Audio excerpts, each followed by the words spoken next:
ஒரு உணர்வோடு இந்த வெற்றியை எனக்கு தந்தாங்க.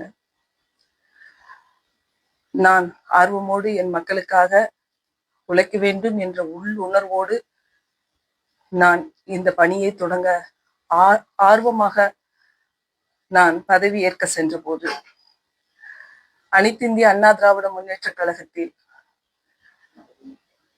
பிளவுகள் ஏற்பட்டது. நீங்கள் எல்லாம் அறிந்தது. எங்களை அழைத்து பொதுச் செயலாளர் எல்லாம் நல்லபடியாக நடக்கும், நீங்கள் பாண்டிச்சேரியில் சென்று சிறிது காலம் பொறுங்கள், நாங்க வந்து அதற்குண்டான நல்ல ஒரு தீர்வை எடுத்து சொன்னோம்னு கேட்டாங்க. ஆனா சட்டமன்ற உறுப்பினராக எங்களிடம் எந்த ஒரு கருத்தும் கேட்கவில்லை.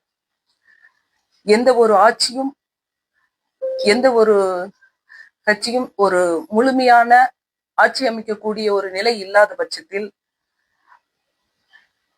இதை எவ்வாறு செய்யலாம், என்ன உங்களுடைய மனதில் தோன்றிய கருத்துக்களை சொல்லுங்கள் என்று எங்களிடம் எந்த விதமான கருத்துக்களையும் கேட்கவில்லை.